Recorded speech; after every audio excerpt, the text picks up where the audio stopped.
সুপ্রিয় শিক্ষার্থী, আসসালামু আলাইকুম। আজকের ভিডিওতে আমরা শিখব স্প্রেডশিট অ্যানালাইসিস। শুরুতেই আমরা বইতে দেখে নিব কি লেখা রয়েছে। স্প্রেডশিট ব্যবহার করে তথ্যের সমন্বয় করা যায়। অর্থাৎ স্প্রেডশিট অ্যানালাইসিস এমন একটি সফটওয়্যার যার সাহায্যে আমরা কোনো তথ্য বা ডেটাকে বিশ্লেষণ করতে পারি, সেগুলো জমা রাখতে পারি, সাজিয়ে রাখতে পারি, হিসাব নিকাশ করতে পারি, এছাড়াও বহুবিধ কাজ করতে পারি। আজকে সরাসরি স্প্রেডশিট ব্যবহার করে উপাত্ত বা ডেটাকে সমন্বয় করার কিছু সহজ নিয়মকানুন অনুশীলন করব।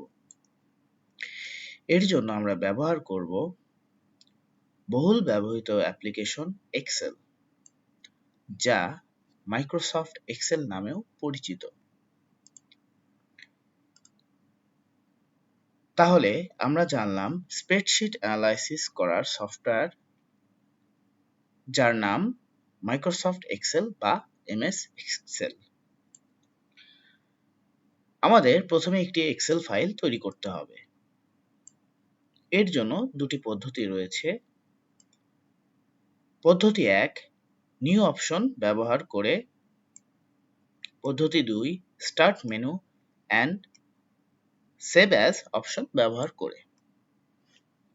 প্রথমে আমরা মেথড ১ ব্যবহার করে এক্সেল ফাইল তৈরি করব। প্রিয় শিক্ষার্থী, খেয়াল রাখুন আমার মাউস কার্সরকে।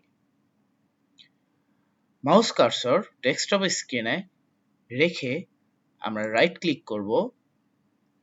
এরপর নিউ থেকে মাইক্রোসফট এক্সেল ওয়ার্কশিট এটিতে ক্লিক করব।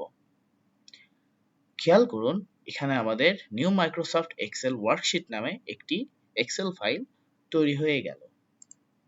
এভাবে আমরা একটি এক্সেল ফাইল তৈরি করতে পারি। দ্বিতীয় পদ্ধতি, start menu and save as option. এই পদ্ধতি একটু জটিল, সুতরাং আমরা মনোযোগ দিয়ে ধাপগুলো খেয়াল করব। প্রথমে আমরা স্টার্ট মেনুতে ক্লিক করব। এরপর এখান থেকে আমরা এক্সেল অ্যাপটি খুঁজে বের করব। শিক্ষার্থী, খেয়াল করুন আমরা এক্সেল অ্যাপটি খুঁজে পেয়েছি। এইবার এটাতে ক্লিক করব। ক্লিক করার সঙ্গে সঙ্গে আমাদের একটি ইন্টারফেস চলে এলো। এই ইন্টারফেসকে বলা হয় হোম ইন্টারফেস, অর্থাৎ এক্সেলের হোম ইন্টারফেস। এখান থেকে আমরা ব্ল্যাঙ্ক ওয়ার্কবুক এটিতে ক্লিক করব। ক্লিক করার পর আমাদের সামনে এক্সেলের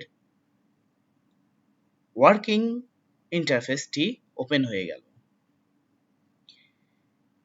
এই শীটটি বা এই এক্সেল শীটটি এখনো আমাদের সেভ করা হয় নাই। আমরা এটিকে সেভ করব। সেভ করার জন্য আমরা ফাইল ট্যাবটিতে ক্লিক করব। এখান থেকে আমরা সেভ অ্যাজ অপশনটিতে ক্লিক করব। করার পর আমরা ব্রাউজ এখানে ক্লিক করব। খেয়াল করুন বাঁদিকে আমাদের ডিরেক্টরি শো হচ্ছে।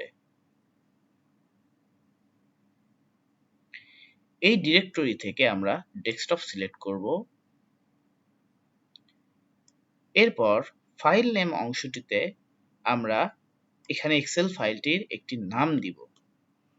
ধরা যাক আমরা এই এক্সেল ফাইলটির নাম দিব ক্লাস 8।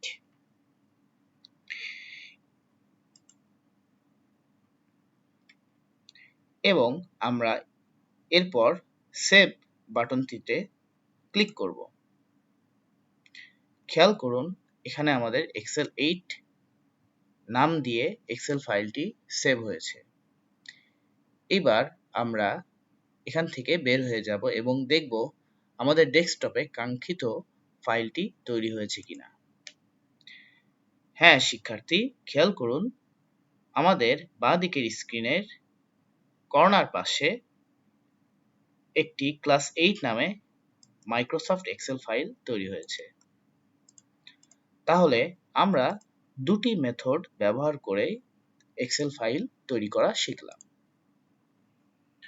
পরবর্তী ভিডিওতে আমরা শিখব কিভাবে এক্সেল ফাইলে যোগ, বিয়োগ, গুণ এবং ভাগের কাজ করা হয়।